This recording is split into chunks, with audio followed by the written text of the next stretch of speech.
Ave Maria, cheia de graça, o Senhor é convosco. Bendita sois vós entre as mulheres, bendito é o fruto do vosso ventre, Jesus.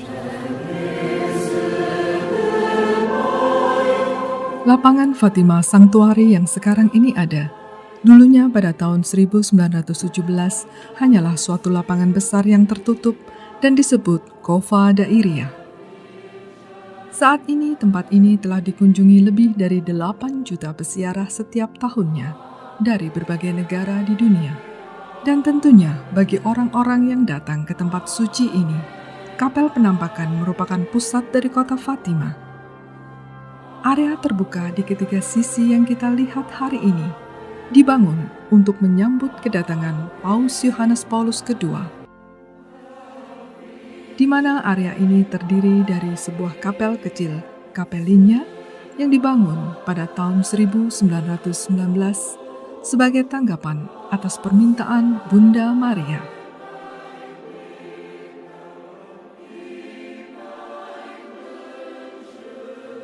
Patung Bunda Maria yang dipahat dari kayu dan terlihat indah ini adalah tempat di mana terjadi penampakan Sang Bunda kepada Lucia, Francisco, dan Jacinta pada tanggal 13 Mei 1917.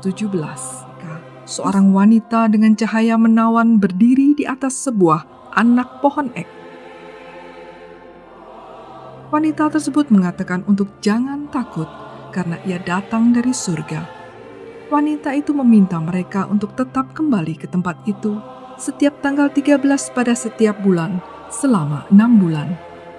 Lalu wanita itu bertanya apakah mereka sanggup mempersembahkan semua penderitaan yang akan mereka alami untuk pertobatan dari dosa-dosa dan berdoa bagi para pendosa. Lucia mengiyakan. Dan setelah itu Bunda Maria membuka tangan dan menyinari mereka dengan cahaya yang amat terang, yang diceritakan Lucia sebagai cahaya yang menembus sanubari terdalam dari hati mereka. Setelah beberapa saat, Sang Bunda menyampaikan kembali bahwa mereka harus berdoa rosario setiap hari untuk mendapatkan kedamaian bagi dunia dan akhir dari peperangan. Setelah penampakan Bunda Maria yang pertama tersebut, mereka sepakat untuk tidak memberitahu siapapun. Namun hampir seluruh penduduk di desa mereka tidak ada yang percaya. Kurang lebih 50 orang dari daerah sekitar ikut serta berkumpul. Pada siang hari Bunda Maria menampakkan diri di atas anak pohon ek.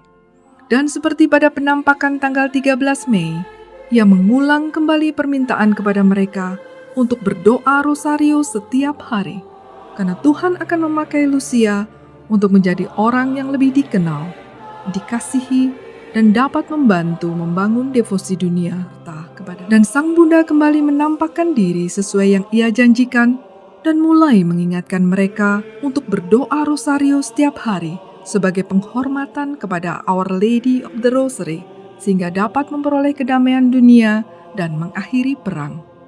Ia meminta mereka berkorban bagi para pendosa dan lebih sering berdoa dengan doa ini. Ya Yesus, aku melakukan ini atas cintaku kepadamu, untuk pertobatan para pendosa dan sebagai ganti untuk dosa yang diperbuat terhadap hati tak bernoda dari Bunda Maria. Ia juga mengatakan bahwa akan kembali untuk mentahbiskan Rusia kepada hati tak bernoda dan untuk reparasi komuni pada hari Sabtu pertama. Pada tanggal 25 Maret 1984, Paus Yohanes Paulus II berada di Fatima untuk menggenapi pesan Fatima, mentahbiskan dunia termasuk Rusia kepada hati tak bernoda Bunda Maria. Pada tanggal 13 Juli 1917, Bunda Maria juga memberitahukan rahasia itu. Bagian ketiga yang terungkap pada Juni tahun 2000. Ini berkaitan dengan percobaan pembunuhan Paus Yohanes Paulus II pada tanggal 13 Mei 1981 dan penganiayaan gereja pada abad ke-20. Mereka dibebaskan pada tanggal 15 Agustus. Beberapa hari setelah itu, Sang Bunda menampakkan diri kepada mereka di sebuah bukit di atas desa mereka, di sebuah tempat yang disebut Valinus. Pada tengah hari, Bunda Maria menampakkan diri sesuai yang dijanjikan. Dia berkata bahwa dialah Lady of the Rosary dan meminta mereka untuk berdoa rosario setiap hari. Langit bertentangan dengan semua hukum kosmik tata surya. Ilmu pengetahuan tidak sanggup menjelaskan bagaimana 3 anak kecil sederhana ini dapat meramalkan tempat, tanggal, dan waktu dari kejadian spektakuler ini. Dan sekarang jutaan orang dari berbagai belahan dunia datang ke Cova da Iria, yaitu lapangan Sanktuari Fatima ini. Menjadi sangat ramai pada hari-hari perayaan khusus dari 13 Mei sampai 13 Oktober untuk ikut serta dalam banyak acara, termasuk doa rosario di Kapel Penampakan, prosesi lilin, dan misa internasional. Acara ini selalu ditutup dengan prosesi perpisahan yang terkenal.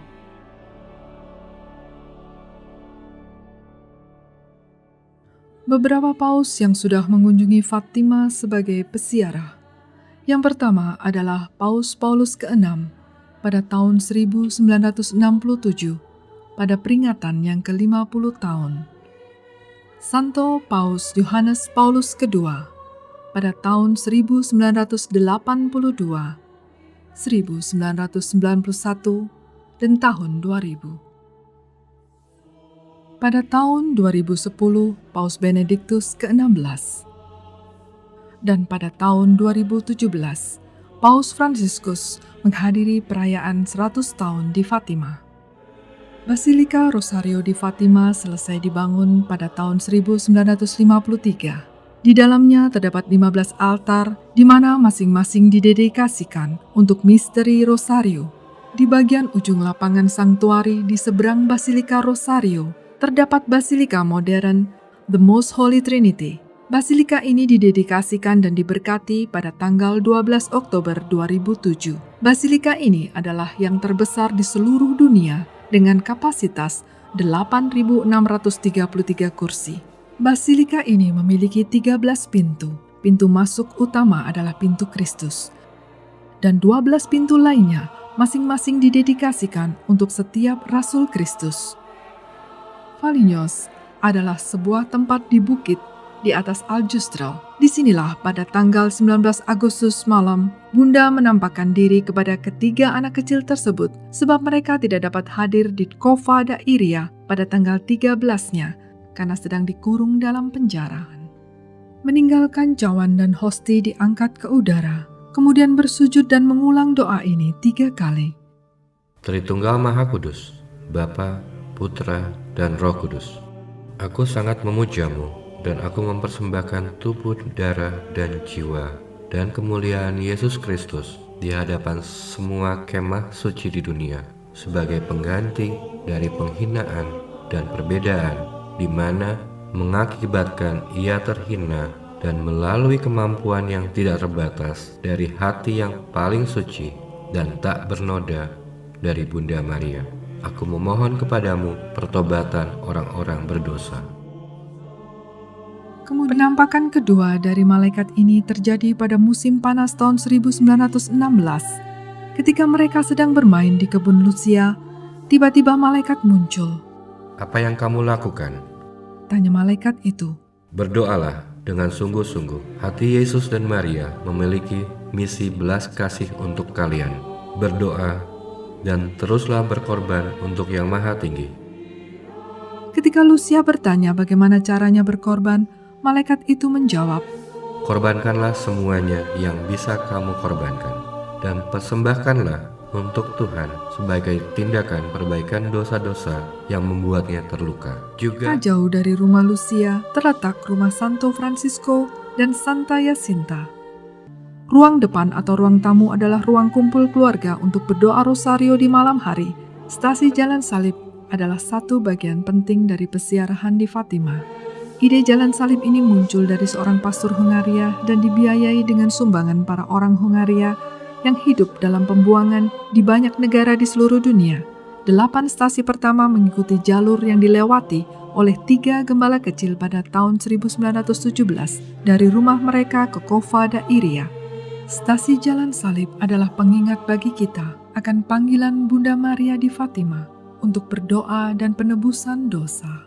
Pada bulan Mei tahun 2017, selama peringatan 100 tahun Fatima, Paus Fransiskus tiba di Sanktuari, altar dunia, sebagai peziarah. Ia mengkanonisasi Francisco dan Jacinta Marto, mengakui jasa mereka yang mulia.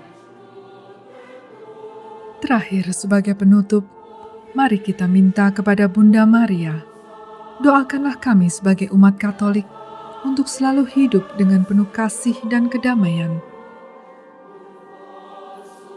sesuai dengan ajarannya.